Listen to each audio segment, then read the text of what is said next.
Assalamualaikum warahmatullahi wabarakatuh. Halo teman-teman semuanya, balik lagi nih di channel Otak Encer. Kali ini kita mau kupas tuntas lagi mengenai FRSKB Pedagogik Studi Kasus. Yo, part 4, simak terus videonya. Soal nomor 1, perencanaan pembelajaran yang menekankan pada proses keterlibatan peserta didik secara penuh untuk dapat menemukan materi yang dipelajari dan dihubungkan dengan situasi kehidupan sehari-hari sehingga mendorong peserta didik dapat menerapkan dalam kehidupan mereka. Pilihan strategi pembelajaran yang tepat yaitu option A, kooperatif, option B, inquiry, option C, problem solving, option D, discovery, option E, kontekstual. Yang mana nih teman-teman strateginya? Nanti seperti biasa ya, videonya bisa teman-teman pause sesuai dengan kebutuhan. Oke, yang mana teman-teman? Yaps, betul banget yang E, kontekstual. Pembahasannya, untuk menjawab soal di atas, kita harus memahami terlebih dahulu teman-teman model-model pembelajaran dan karakteristiknya. Kayak apa sih? Coba yuk kita bahas satu persatu. Yang pertama, kooperatif. Kooperatif adalah suatu strategi pembelajaran yang terstruktur secara sistematis di mana siswa-siswa bekerja sama dalam kelompok-kelompok kecil dengan anggota antara 4 sampai 5 orang secara heterogen untuk mencapai tujuan-tujuan bersama. Yang kedua, problem solving merupakan kerangka konseptual tentang proses pembelajaran yang menggunakan masalah-masalah real dalam kehidupan nyata atau otentik, bersifat tidak tentu dan terbuka untuk merangsang dan menantang siswa berpikir kritis untuk memecahkannya. Yang ketiga, inquiry adalah proses untuk memperoleh dan mendapatkan informasi dengan melakukan observasi atau eksperimen guna mencari jawaban maupun memecahkan masalah terhadap pertanyaan atau rumusan masalah dengan menggunakan berpikir kritis dan logis. Yang keempat, discovery learning adalah model pembelajaran yang melibatkan siswa secara aktif untuk mencari dan menyelidiki suatu permasalahan sehingga siswa dapat menyimpulkan konsep dari pembelajaran yang telah dipelajari. Dan yang terakhir teman-teman ada namanya kontekstual atau contextual teaching and learning adalah konsep belajar yang mengaitkan antara materi yang diajarkannya dengan situasi dunia nyata siswa dan mendorong siswa membuat hubungan antara pengetahuan yang dimilikinya dengan penerapannya dalam kehidupan mereka sehari-hari. Di soal dikatakan teman-teman bahwa materi yang dipelajari dihubungkan dengan situasi kehidupan sehari-hari sehingga mendorong peserta didik dapat menerapkannya dalam kehidupan mereka. Berarti jelas banget dong strategi pembelajaran yang dipakai adalah kontekstual, option A. Sampai di sini bisa dipahami teman-teman? Yuk kita lanjut lagi ya ke soal nomor 2. Seorang guru biologi memfasilitasi siswanya untuk belajar dalam kelompok kecil untuk menyelesaikan masalah. Dia membentuk kelompok yang terdiri antara 4 sampai 5 orang siswa per kelompok dengan kemampuan berbeda. Dia memberi penekanan bahwa dalam kelompok siswa harus bekerja saling membantu, berbagi tanggung jawab, memperhatikan apa yang dikatakan oleh teman kelompok, dan selalu berada di dalam kelompok. Setelah menyajikan beberapa informasi penting, guru membimbing siswa belajar. Guru tersebut menerapkan pembelajaran option A, kolaboratif, option B, kooperatif, option C, pembelajaran berdasarkan masalah, option D, pembelajaran diskusi kelompok, option E, pendekatan saintifik. Kira-kira yang mana teman-teman jawaban yang paling tepat? Yaps, betul banget yang B, kooperatif. Pembahasannya dengan melihat cara yang ditempuh oleh guru di dalam membentuk kelompok yaitu heterogen, menekankan beberapa keterampilan sosial seperti selalu berada dalam kelompok, mendengar apa yang dikatakan temannya, berbagi tanggung jawab, dan seterusnya. Serta dengan memperhatikan dua langkah pertama pembelajaran, yaitu menyampaikan informasi penting, kemudian membimbing pembelajaran. Kita dapat menentukan nih bahwa model pembelajaran yang digunakan adalah pembelajaran kooperatif. Berarti yang option B. Sampai di sini oke ya teman-teman. Please like, subscribe, and comment. Bagikan juga ke sosial media teman-teman semuanya. Yuk kita bangun channel Otak Kejar ini bersama-sama ya. Lanjut lagi, kita ke soal nomor 3. Guru yang menugaskan siswa untuk membentuk tim dengan identitas tim, nama tim, susunan pemain, desain seragam dapat dikatakan menggunakan pendekatan pembelajaran kooperatif dengan tujuan di bawah ini, kecuali option A, belajar akademik, option B, penerimaan terhadap keragaman, option C, pengembangan keterampilan olahraga, option D, pengembangan keterampilan sosial, dan option E, pengembangan kemampuan penyelesaian masalah. Yang mana nih teman-teman? Hati-hati, kecuali berarti yang yaps, betul banget yang C, pengembangan keterampilan olahraga. Pembahasannya, pembelajaran kooperatif atau cooperative learning merupakan istilah umum untuk sekumpulan strategi pengajaran yang dirancang untuk mendidik kerjasama kelompok dan interaksi antar siswa. Tujuan pembelajaran kooperatif setidak-tidaknya meliputi 3 tujuan pembelajaran, yaitu hasil belajar akademik, penerimaan terhadap keragaman, dan pengembangan keterampilan sosial.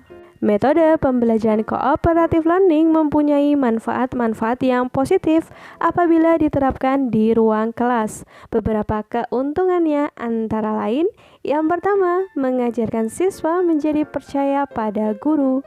2. Kemampuan untuk berpikir. 3. Mencari informasi dari sumber lain dan belajar dari siswa lain. 4. Mendorong siswa untuk mengungkapkan idenya secara verbal dan membandingkan dengan ide temannya. Yang kelima, membantu siswa belajar, menghormati siswa yang pintar dan siswa yang lemah, juga menerima perbedaan ini. Makanya yang kecuali yang option C ya teman-teman, pengembangan keterampilan olahraga. Sampai di sini bisa dipahami teman-teman. Nanti semisal ada requestan dari teman-teman bisa ya dituliskan di kolom komentar. Nanti akan segera kita buatkan videonya. Oke, lanjut lagi. Yuk kita ke soal berikutnya. Soal nomor 4. Dalam pembelajaran materi suhu dan kalor, Pak Bendi menggunakan model pembelajaran inquiry dengan pendekatan saintifik. Pak Bendi tidak hanya ingin meningkatkan kemampuan siswa memahami materi pelajaran, tetapi juga meningkatkan keterampilan. Rumusan pertanyaan atau tugas berikut yang paling tepat untuk menilai keterampilan siswa menggunakan termometer adalah option A, ukur suhu larutan yang disimpan dalam gelas kimia dengan menggunakan termometer yang tersedia. Kemudian catat hasilnya pada selembar kertas. Option B, berapa suhu larutan yang disimpan dalam gelas kimia? Option C, tunjukkan cara mengukur suhu larutan yang disimpan dalam gelas kimia dengan menggunakan termometer yang telah disediakan. Option D, catat suhu larutan dalam gelas kimia. Option E, hitung kenaikan suhu larutan setelah dipanasi selama 5 menit. Kira-kira yang mana nih teman-teman? Coba dilihat dulu rumusan pertanyaannya.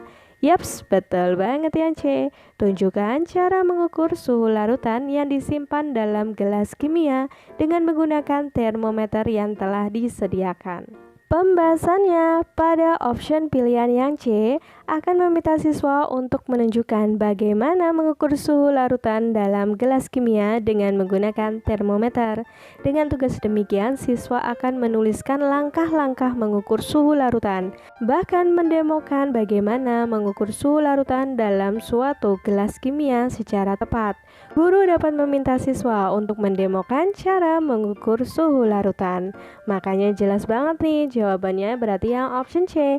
Tunjukkan cara mengukur suhu larutan yang disimpan dalam gelas kimia dengan menggunakan termometer yang telah disediakan. Oke teman-teman, yuk kita lanjut lagi ya ke soal yang berikutnya. Tetap semangat teman-teman diperjuangkan SKB CPNS tahun ini.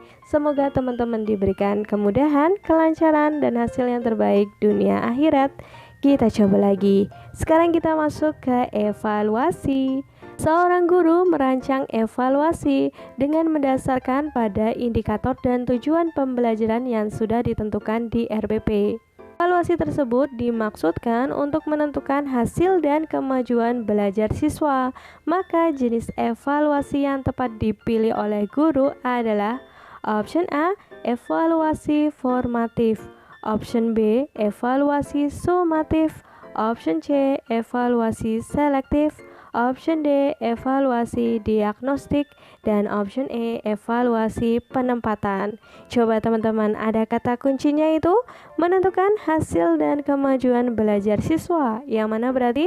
Yaps, betul banget yang B, evaluasi sumatif. Pembahasannya, jenis evaluasi berdasarkan tujuan ada 5 teman-teman.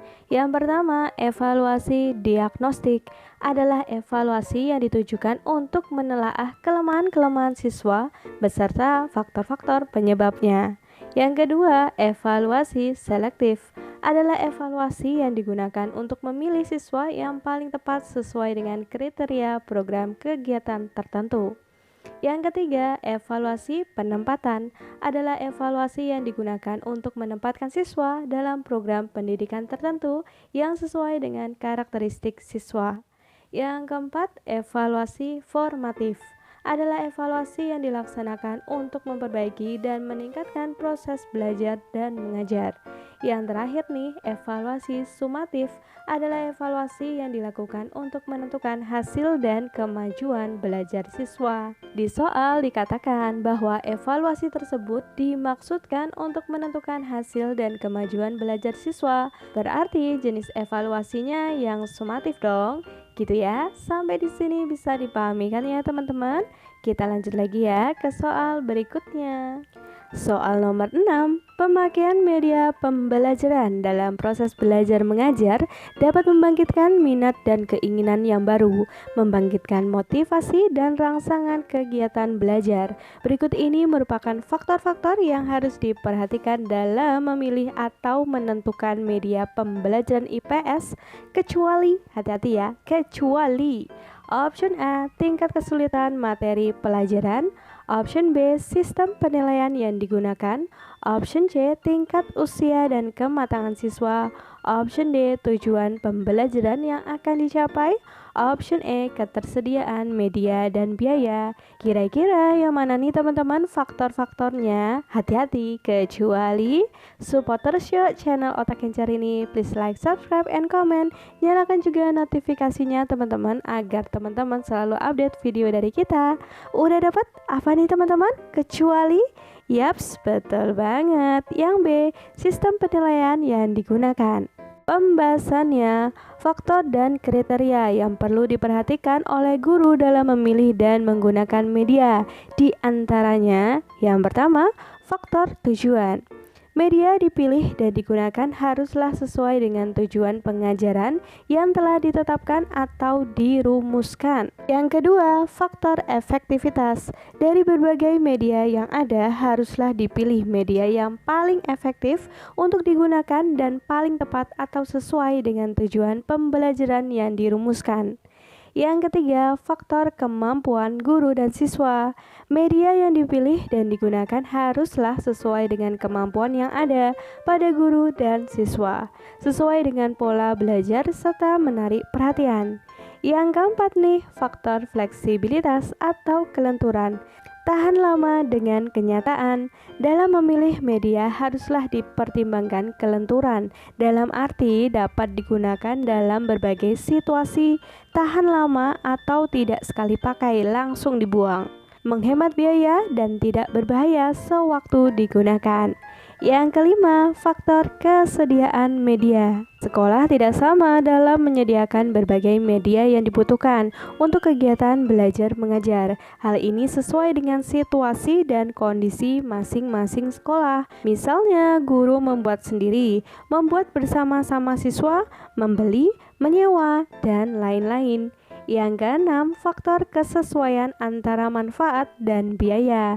Jadi, dalam memilih media haruslah dipertimbangkan apakah biaya pengadaannya sesuai dengan manfaat yang didapatkan. Yang ketujuh, faktor kualitas dan teknik. Dalam pengadaan media, seorang guru harus mempertimbangkan kualitas dari media tersebut, tidak sekedar bisa dipakai. Media yang bermutu atau berkualitas bisa tahan lama atau tidak mudah rusak dan sewaktu-waktu digunakan lagi, tidak harus mengusahakan yang baru. Yang kedelapan, objektivitas. Metode dipilih bukan atas kesenangan atau kebutuhan guru, melainkan keperluan sistem belajar. Karena itu perlu masukan dari siswa. Yang kesembilan, program pengajaran. Program pengajaran yang akan disampaikan kepada anak didik harus sesuai dengan kurikulum yang berlaku, baik menyangkut isi, struktur, maupun kedalaman. Dan yang ke-10, sasaran program. Media yang akan digunakan harus dilihat kesesuaiannya dengan tingkat perkembangan anak didik, baik dari segi bahasa, simbol-simbol yang digunakan, cara, dan kecepatan maupun waktu penggunaannya.